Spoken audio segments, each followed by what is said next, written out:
The Ninjas and the Shmooogle Flugle. Deep in the heart of a bamboo forest, the Ninja Academy of Helpful Arts thrived. It was a school unlike any other, where ninjas trained not to fight, but to solve problems, rescue kittens, and help old ladies cross the street, very stealthily, of course.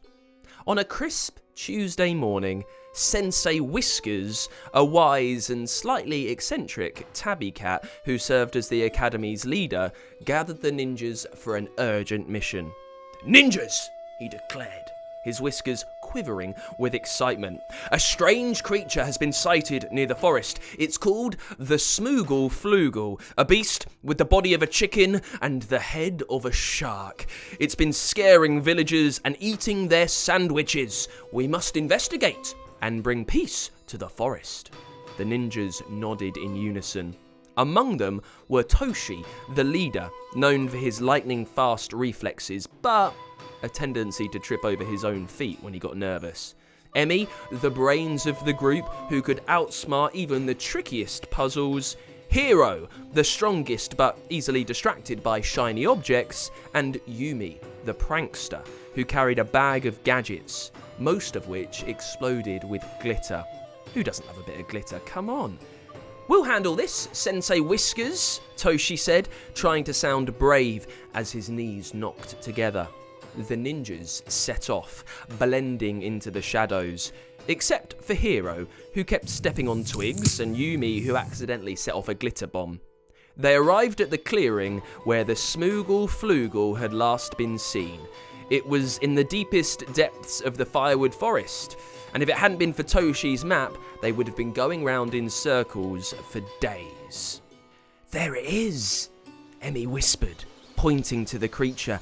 "I have to be honest, I thought it might be a bit bigger." The Shmooogle Flugle was indeed bizarre.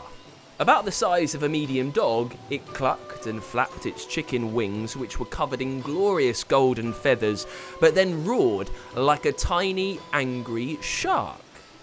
Its sharp teeth glimmered and gleamed as it chased a butterfly in circles. "All right, team," Toshi whispers. "We surround it, and then," before he could finish, Hero let out an excited gasp. "That's the shiniest butterfly I've ever seen!" He bolted towards it, startling the Shmooogle Flugle. The creature screeched and turned towards the ninjas. It opened its sharp mouth and gulped down Toshi's map. "Oh no, we'll never get home without that," Toshi yelped. The Shmooogle Flugle stared at them for a moment, then began clucking and dancing a weird, hypnotic jig. The ninjas all watched, mesmerised. Is it challenging us to a dance-off?" Yumi asked, pulling out her portable disco ball.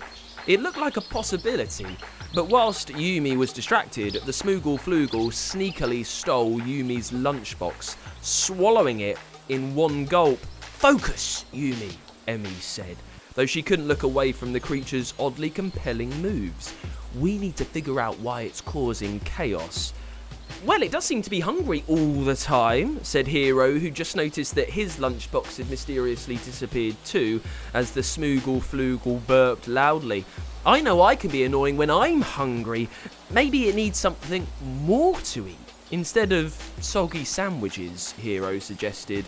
"And maps," said Toshi gloomily. "Let's offer it something a bit more special." The ninjas quickly got to work. This would be no ordinary sandwich. From Yumi's bag of tricks, they worked on a flurry of ingredients. Fluffy rainbow pancake bread, spaghetti-wrapped meatballs, honey-glazed peanut brittle bacon, and a fried egg with a smiley face drawn in ketchup on top.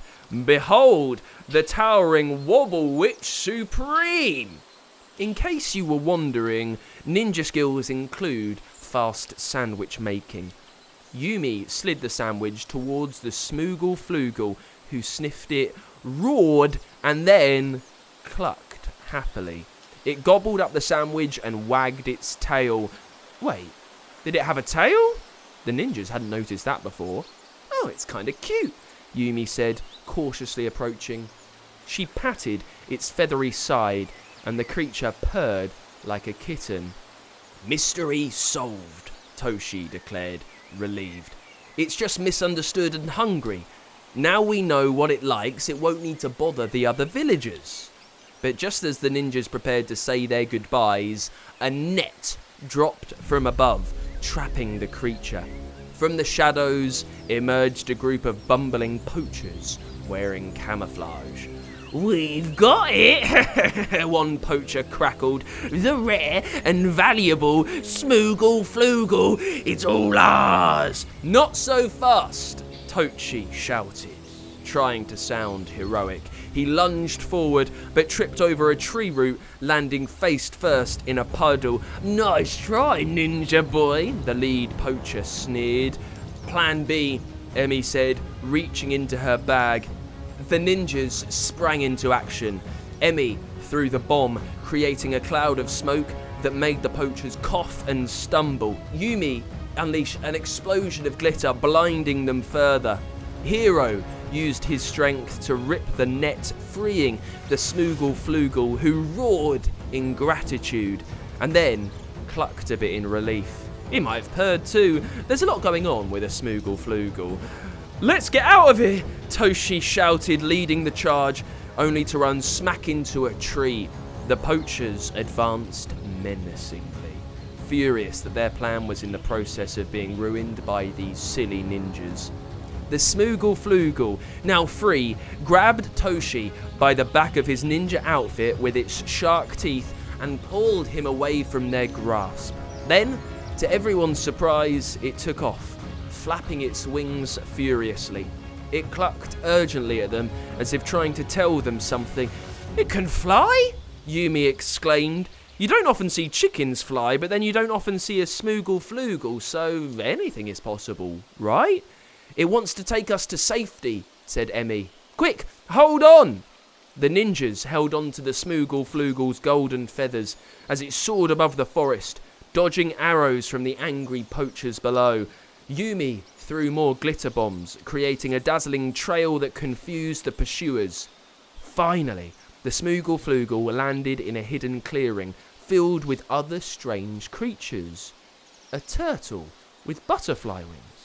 Also a rabbit with antlers, and they could see a snake wearing tiny sunglasses. Wow. It's a sanctuary, Emmy realised. This is where it belongs. The Shmooogle Flugle chuckled and nudged the ninjas, as if to say thank you. It then performed its jig again, joined by the other creatures, and waddled into the forest. As the ninjas prepared to leave, Yumi noticed something shiny in the grass. She picked it up and gasped. "It's a golden feather," she exclaimed. "The Shmooogle Flugle must have dropped it." "A gift for helping it," Toshi said, tucking the feather into his belt. "Let's get back to the academy and tell Sensei Whiskers everything." When they returned, which took a while as they didn't have a map, remember? Sensei Whiskers was waiting, nibbling on a piece of salmon. "Ah, well done, ninjas," he said, eyeing the golden feather. "You've not only solved the mystery, but protected the villagers from any more sandwich theft. We can make sure the Shmooogle Flugle has as many towering Wobblewitch Supremes to eat as he needs. And you brought back proof of your bravery." "Oh, it was nothing," Toshi said, puffing out his chest, only to trip over the dojo's mat and land in a big pile of glitter. The ninjas burst into laughter as Sensei Whiskers chuckled. The legend of the ninjas and the Shmooogle Flugle would be told for generations. A tale of teamwork, bravery, and the unexpected power of glitter bombs. Thank you to Rowan for that brilliant story suggestion, The Ninjas and the Shmooogle Flugle. What an idea!